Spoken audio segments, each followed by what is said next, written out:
Иако електричните и електрифицираните модели се шират како шумски пожар, производителите не се подготвени потполно да се предадат на овој тренд. Тоа, пред се, го покажуваат перформансните марки, но и оние посветени на масовното производство. Електричните автомобили се скапи. Оптимизам дека тие би можеле да бидат достапни за голем број купувачи доаѓа од таборот на Volkswagen, која представи студијата ID to All. Возилото големо како Поло би требало да чини помалку од 25.000 евра. Мерцедес во јули ќе лансира новата генерација на GLC купе, додека Lexus RZ 450e е првото електрично возило на марката, а Peugeot ја слави 10 годишнината на имплементацијата на iCockpit. Уживајте во дружбата со автомобилите.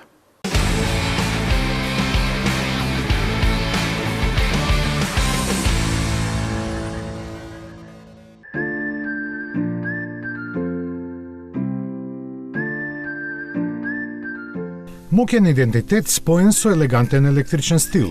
Тоа е новиот кросовер на Kia со ознака EV9. Подготвен за глобална премиера, со него ќе продолжи трансформацијата на корејската марка, која се почесто се појавува во улега на трендсетер. И големиот теренец со 7 седишта ќе се обиде во тоа со својата софистицирана представителност. Корејците му наменија клучна задача да биде носител на новата филозофија на дизајнот видена кај EV6, карактеристична по креативната тензичност што ја создаваат модерните облици. Впечатливоста ја нагласува и интериерот, чија флексибилност е резултат на комуникацијата со семејните купувачи на возила од оваа класа. Деталите за техниката официјално се уште се тајна, но не е тешко да се претпостави дека скоро се ќе биде превземено од помалиот EV6. Пазарното лансирање е предвидено за есенва.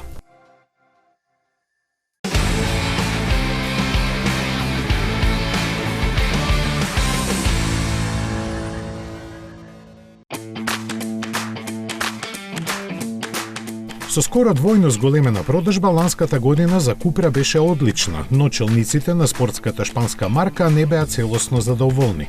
Затоа и одлучија да повлечат чекор што никој не го очекуваше, а многумина ќе го протолкуваат како ретрограден, да го понудат Леон со дизел мотор. Оваа негова верзија засега ќе биде на располагање само во Германија, каде ќе се продава за 36.000 евра, но што ќе донесе иднината никој не знае. Купра Леон дизел ќе биде опремена со 2-литерски TDI со 150 коњи со 6-степен мануелен или 7-степен DSG менувач со двојна спојка во хетчбек и спорт турер караванска изведба. Според шпанците, дизел технологијата е совршена комбинација на спортскиот карактер и ефикасноста што ги привлекува возачите кои преминуваат големи оддалечености.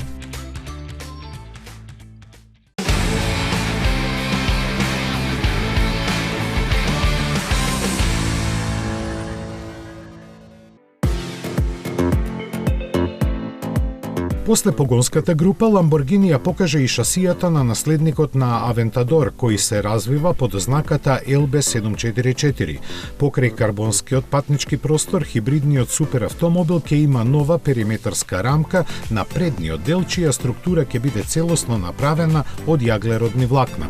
Според италијанските инженери, таа ќе има двојно повисоко ниво на апсорбција на енергијата. Со неа целокупната тежина на голата шасија на новиот модел ќе биде за 10% полесна од онаа на Aventador и ќе има за 25% поголема крутост. Но таа сепак не е целосно без метал.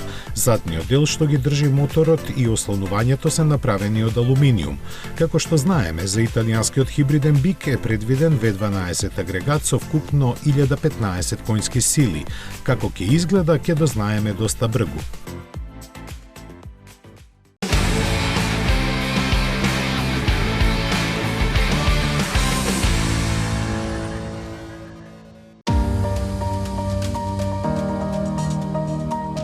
Очигледно во координација, кратко време откако државата ги дигна царините за електричните автомобили, турскиот конзорциум ТОГ ги објави цените за нивниот прв модел, а тие, како што може да предпоставите, се провокативни и стартуваат од нешто помалку од 1 милион лири, односно околу 47.000 евра.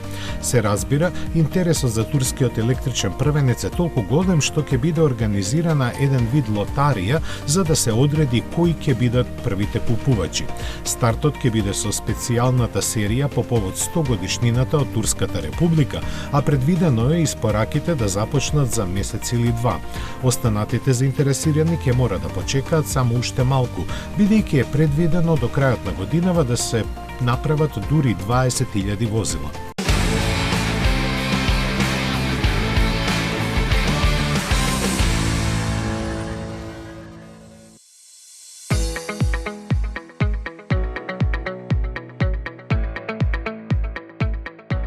Со намера да ја раздвои номенклатурата на своите модели, Ауди наводно во иднина за електричните возила ќе ги користи парните, а за оние со мотори со внатрешно согорување непарните бројки. Доколку има вистина во овие гласени, тоа значи дека веќе идната генерација на А4, што ја очекуваме годинава, ќе биде означена како А5. Што ќе се случи со сегашниот модел со таа ознака не е познато. Јасно е дека појавувањето на паралелни гами електрични и возила со класични мотори доведе до проблеми со нивното означување, заради што производителите се приморани да се откажат од некои добро етаблирани имиња. Идејата за пар-непар раздвојување Ауди всушност делумно ја има применето кај кросоверите. Q4 е чисто електричен, ознаката Q8 засега ја носат два различни модела, а малиот Q2 ќе биде исфрлен од понудата. Сепак треба да почекаме да видиме дали навистина ќе биде така и кај патничките модели.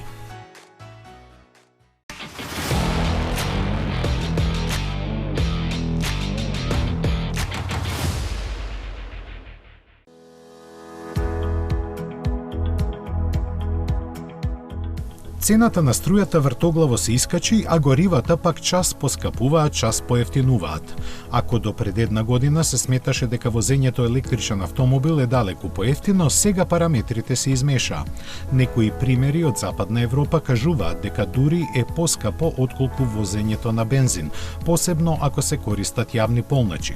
Таков случај е Белгија, каде за 20 киловат-часа струја колку што реално може да потрошат електричните возила на 100 километри, ќе се платат повеќе од 12 евра. За тие пари пак може да се купат 7 литри бензин. Сепак полнењето дома ноќе од прилика е за половина поевтино. Јасно, со доближување до нашите простори математиката се менува. Во Хрватска, например, за 20 киловат-часа на јавен полнач најчесто ќе се платат околу 6 евра, дома ноќе само 2 евра, додека 7 литри бензин ќе чинат 10 евра. Кај нас во Македонија пак за истата количина бензин ќе платиме 1 евро помалку, а за струјата само евро и половина.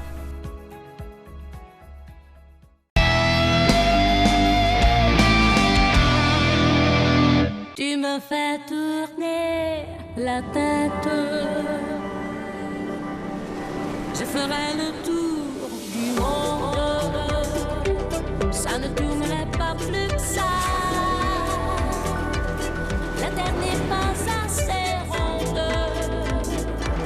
Mon manège à moi. Уживајте во возењето. Новиот Peugeot 308. Уникатни сензации.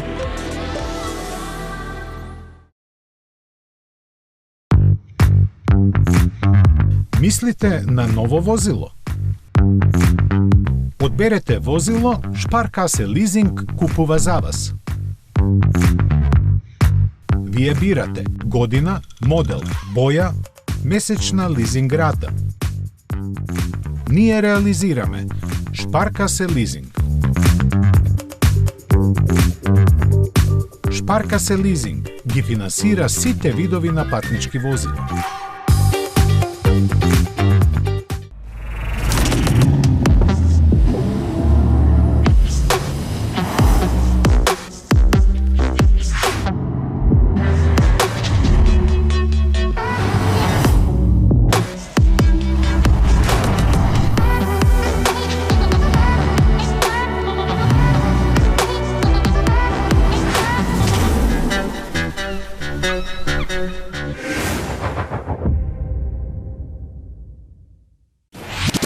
Метрополис, број 1 радиомрежа.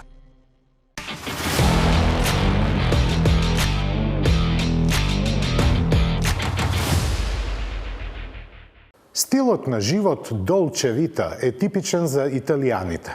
Со посебна естетика, функционалност и задолжителен чалам се слави убавината на живеењето кое со новата Спајдер верзија на Рома Ферари го интерпретира на собствен начин.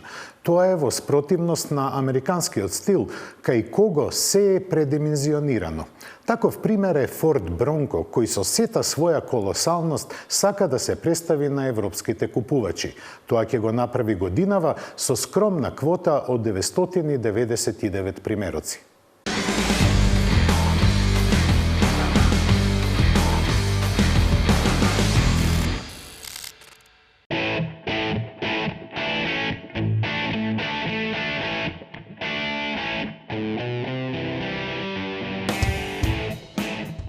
Се чини дека модата на кабриолетите со тврд преклоплив покрив поминува. Ферари го врати во употреба платнениот покрив кај Спајдер верзијата на Рома. Токму тој му ја дава безпрекорната елеганција на овој модел кој подеднакво заводливо изгледа и затворен и отворен. Неговиот Долче Вита стил просто мами на уживање во медитеранското сонце зачинето со 620 твин турбо коњски сили кои ги испорачува V8 агрегатот сместен напред. Тој на Рома Спајдер му обезбедува забрзување до 100 км на час за 3,4, а до 200 за 9,7 секунди. А ако не се подигне ногата од педалата за газ, ке стигне до максималните 320 км на час. Покривот кој му додава дополнителни 84 кг може да се спушти или подигне за 13,5 секунди. Покрај убавината, Ферари Рома Спајдер може да се пофали и со исклучителната аеродинамика. Истакнатиот преден сплитер визуелно продолжува во страничните прагови, а задниот спойлер со помош на посебен механизам се подесува во 3 позиции. Не е занемарена ни ту практичноста и Рома Спајдер со подигнат покрив има багажник од 255 литри. За багаж се наменети и задните седишта на кои реално нема место за да може некој да седне. Од Маранело се уште ја немаат објавено цената, а првите примероци ќе бидат испорачани на купувачите навреме да ги фатат летните сончеви зраци.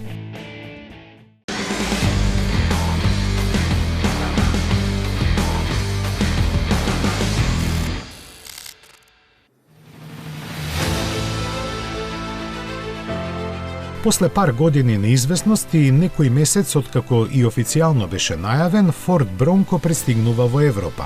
Иако овој исконски модел на стариот континент ни оддалеку го нема имиџот што го ужива во Америка, јасно е дека ќе ги измеша картите во овој навидум доста стабилен сектор на европскиот пазар, на кој ни оддалеку не се нуди ништо слично. Ке биде во фокусот не само на оние кои ги сакаат вистинските американски теренци, туку и на сите кои бараат нешто различно. Секако, понудата во Европа нема да биде така обемна како во Америка, а стриктно ќе биде лимитиран и бројот на возила кои ќе бидат пласирани. Неофицијално се зборува за само неколку стотици. Купувачите ќе може да бираат само меѓу една верзија на погонот и две на опременоста, кои на големо се разликуваат. Изборот падна на 2,7 литарскиот V6 кој произведува 335 коњски сили во пакет со електронскиот систем за нивна распределба на сите подлоги преку 10 степен автоматски менувач.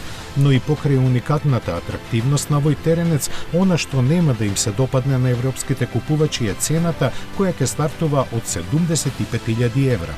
Првите испораки во зависност од земјата каде ќе се продава се предвидени меѓу јуни и септември.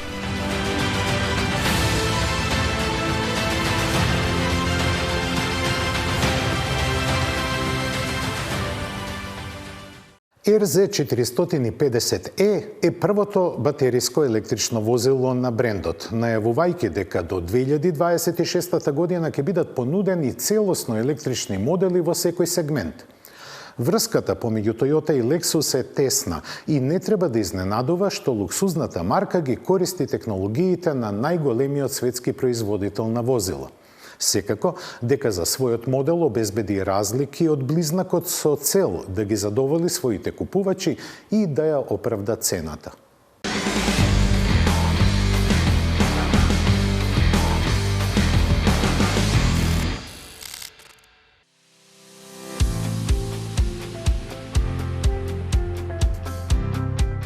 За првиот потполно електричен модел на Lexus искористена основата и погонот од веќе представениот Toyota BZ4X, но користи некои зачини кои не се достапни кај поевтиниот близнак. Како што прилега на Lexus, дизајнот на веќе дефинираниот облик на каросеријата е многу попривлечен, зрачи со вистински премиум карактер, има поголема моќност и мноштво луксузни карактеристики. Маркантната маска на предницата со подобрениот отисок на фаровите и доработениот светлосен подпис на задниот дел делуваат моќно, како и да ги најавуваат промените во погонот што се направени да го издвојат од првородениот брат близнак. За луксузно ориентираната изведба обезбеден е поголем капацитет на батериите и поголема сила. Подот на каросеријата за оваа пригода е домаќин на батеријата од 71,4 киловат-часови која може да се надополни од 20 до 80% на станица за брзо полнење за 30 минути. Згоре на тоа, Lexus ветува дека капацитетот на складирање на енергијата во рок од 10 години нема да опадне под 70% и за таа дава соодветна гаранција. Според податоците од производителот, автономијата е 440 км, доколку електричниот кросовер е опремен со тркала од 18 инчи. Со поголемите 20 инчни има максимална автономија од 395 км. Досегот може да варира и од 4 модуси на возење. Моќта на системот достигнува 230 кВт и го забрзува RZ450E до 100 км/ч за 5,3 секунди. Максималната брзина е ограничена на 160 км/ч. Интериерот, како и обично, елегантно е опремен, инструментите се јасно наредени, додека ергономијата е на високо ниво. За својот првенец во светот на батериските електрични возила, Lexus обезбеди акустична изолација на високо ниво за великодушно димензионираниот интериер, ветувајќи дека бучавата од ветерот станува забележлива само над 140 км/ч. Списокот на асистенти на возачот е долг, зголемувајќи ја безбедноста во возењето на високо ниво. Вистинските љубители на акустиката може да се сладат со Mark Levinson аудиосистемот кој се контролира преку 14-инчниот централен дисплеј. Промовирајќи го RZ450E, Lexus најави дека во следните 2 години ќе го опреми со новиот тип на управување без механичка врска помеѓу воланот и тркалата. Со оваа технологија командите на воланот се испраќаат до тркалата преку електричен контролер, истиот принцип што се користи во аеронаутичката индустрија. Тој ќе има систем за управување на предните и задните тркала наречен Direct 4, што ќе биде од голема помош во секојдневното користење без оглед дали се вози во урбани услови или на пат со свиоци. Lexus RZ450E ќе почне да се продава од следниот месец во Европа и Соединетите Американски држави. Тука е главната разлика која се однесува на купувачите. На стариот континент цената ќе се движи од 68 до 78.000 евра, додека за американците најскапата изведба F-Sport ќе чини $55.500.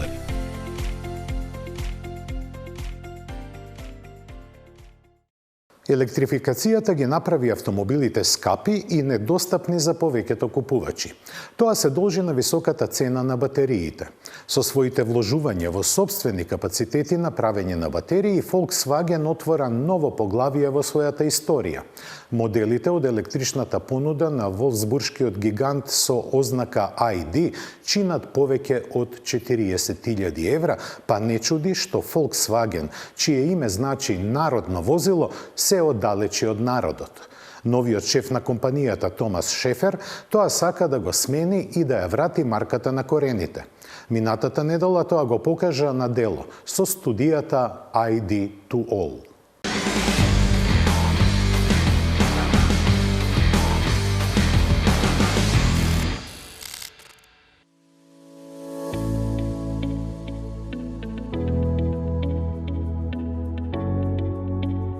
Volkswagen во Хамбург ја представи студијата на прифатлив електричен автомобил наречена ID2 All. Каросеријата со димензии на Volkswagen Polo и внатрешност како во Golf има опсег од 450 км и како што е најавено, ќе чини помалку од 25.000 евра. На пазарот во Европа треба да пристигне во 2025 година, а ќе биде понуден и под беџовите на Шкода и Купра. Се планира да има и кросовер верзија со истата големина. Веќе се гледа дека ќе има значително свртување во дизајнот. Досегашните електрични модели на Volkswagen не беа добро прифатени, па затоа беше прекомандуван Андреас Минд. Тој од Бентли е префрлен во Волфсбург и треба да го направи дизајнерскиот јазик посимпатичен и да се врати на докажаните вредности. Целта на ID2 е да ја продолжи и да ја надгради успешната приказна. Тоа е тешка мисија, бидејќи правење на електричен автомобил со прифатлива цена во денешни услови е скоро незамисливо.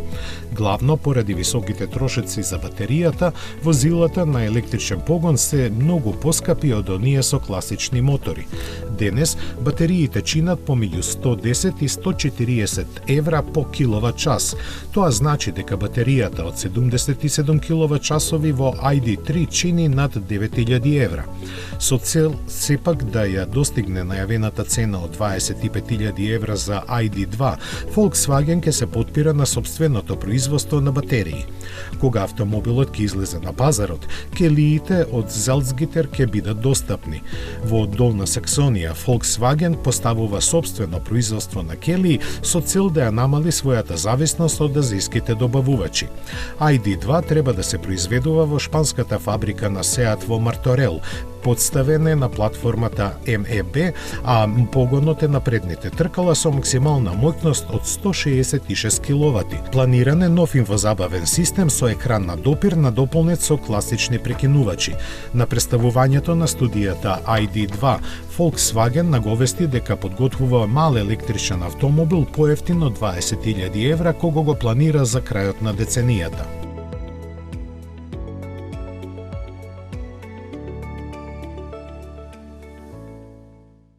Америка е земја во која секој тужи некого, заради што во овој случај ќе оставиме сами да процените кој е во право. Имено се работи за неколкумина собственици на Dodge Durango во неговата SRT Hellcat изведба, кои ја тужат компанијата за лажно рекламирање. Кога во 2020-та беше представен овој најмоќен серијски теренец направен било кога, беше најавено дека ќе се продава само една година по цена од $81,000 и дека од него ќе бидат произведени само 2000 примероци.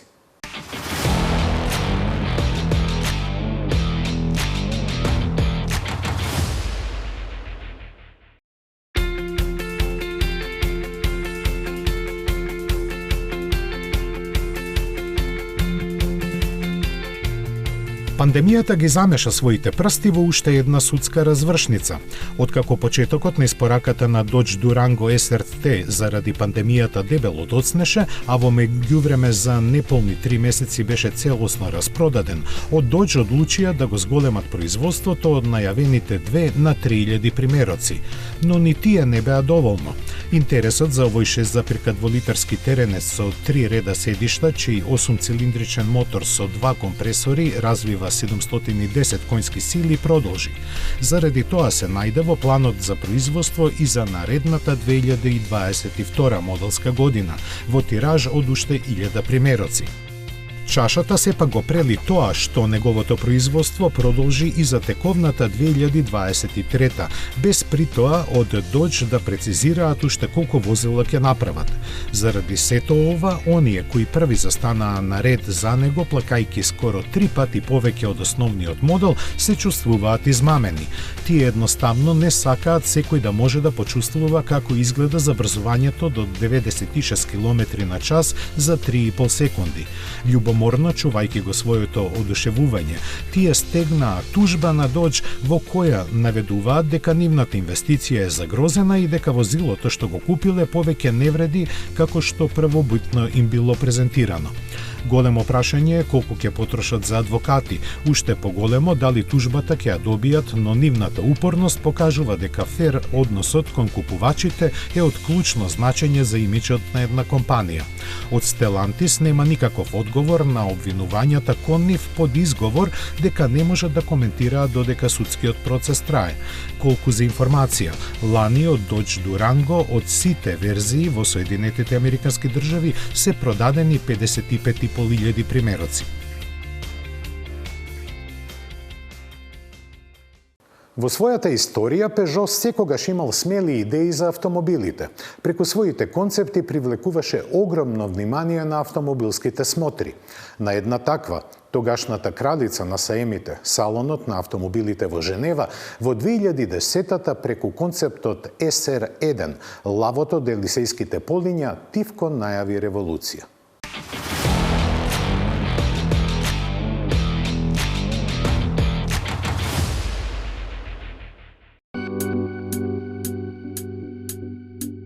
Елегантниот купе кабриолет SR1 покрај извонредно атрактивната појава представи потполно нов концепт за ергономија и поставеност на инструментите инспириран од пилотска кабина.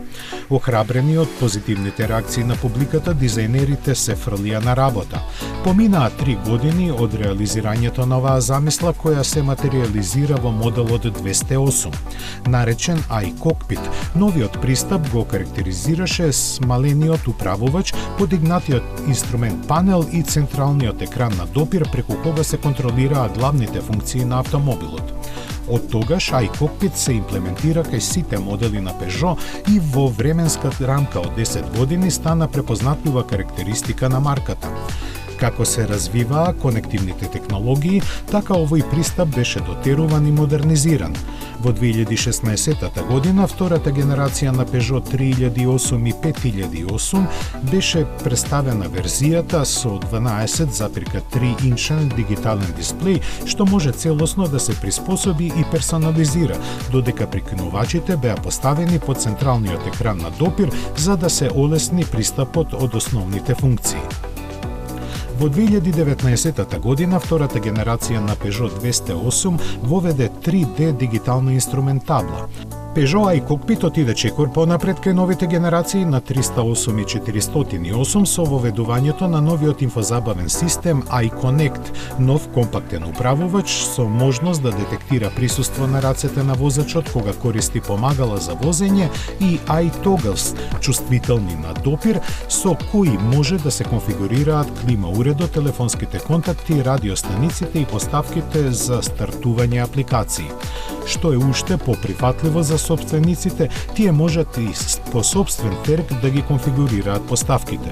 Но Peugeot напорно работи на усовршувањето на iCockpit. На неодамна одржаниот саем за конзумерска електроника го представи концептот Inception, преку кого ја најави еволуцијата на пилотската кабина, каде воланот е замислен да биде правоаголен, наречен Hypersquare. Самиот управувач ќе биде носител на повеќе контроли и индикатори со кои лесно ќе се користат дополнителните уреди, екрани и комуникација со автомобилот. Мерцедес го продолжува трендот на купе кросовери. Со втората генерација на GLC купе покажува дека вистинските зафати може да направат значајна дистинкција помеѓу стилот и впечатокот засновани на една техничка основа. Еве како го направи тоа.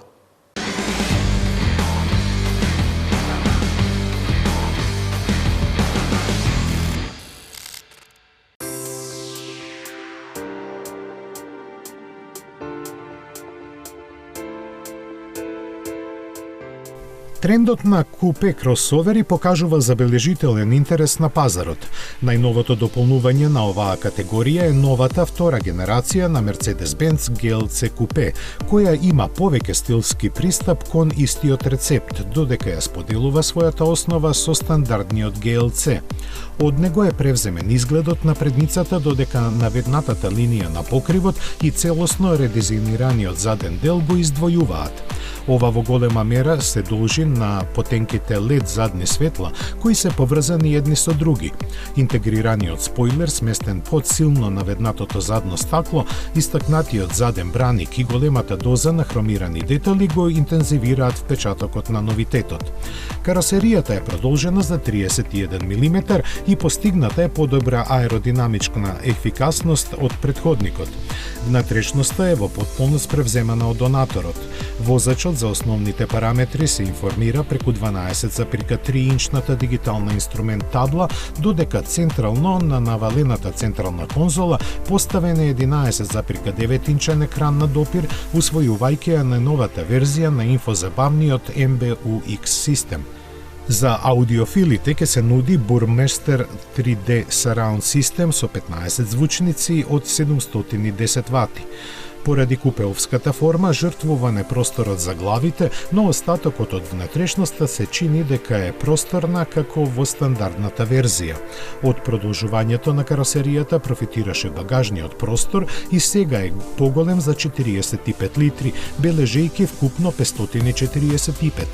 Сепак, товарниот капацитет е многу жртвуван кај приклучните хибриди кои располагаат со само 390 литри поради батеријата. Во идниот GLC купе испод хаубата има место за бензински и дизел мотори, а сите изведби се електрифицирани. Постоја 4 изведби со 48 волтни благи хибриди и 3 со приклучни хибриди. Дволитрениот турбобензинец во почетниот модел GLC 200 бележи вкупна сила од 204, додека помоќниот GLC 300 развива 255 коњи. Турбодизел моторот е исто така дволитрен со 4 цилиндри. Тој испорачува 194 коњски сили во GLC 200D, односно 269 коњски сили во GLC 300D. 48 волтниот благ хибриден систем е ангажиран во сите изведби. Кога е потребно, придонесува дополнително со 23 коњски сили и 148 Нм. Што се однесува до изведбите со приклучен хибрид, сите тие се опремени со еден електричен мотор кој произведува 100 киловати и батерија од 31,2 киловат-часови, што нуди опсег на струја до 131 км во зависност од варијантата. GLC 300E има комбинирана моќност од 313, а GLC 400E ја издигнува на 381 коњска сила. Комбинацијата дизел со електрична енергија се крие зад GLC 300DE, која испорачува 335 коњи. Сите изведби може дополнително да се нарачаат со системот за погон на сите тркала 4MATIC и асистенти за возење. Мерцедес не ги откри цените за новиот GLC купе, но судејќи според трендовите, несомнено ќе биде значително поскап од неговиот претходник.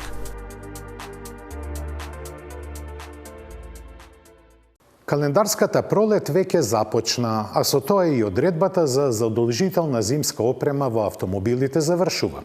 Во следните 7 месеци за возачите актуелни ќе бидат летните пневматици. Верувам дека автомобилскиот апетит го задоволивме со денешното издание. Секако, вистинските автомобилски гурмани може да се сладат секојдневно на нашата веб страница. Останете во добро расположение до следната сабота, кога повторно ќе се сретнеме. До гледање.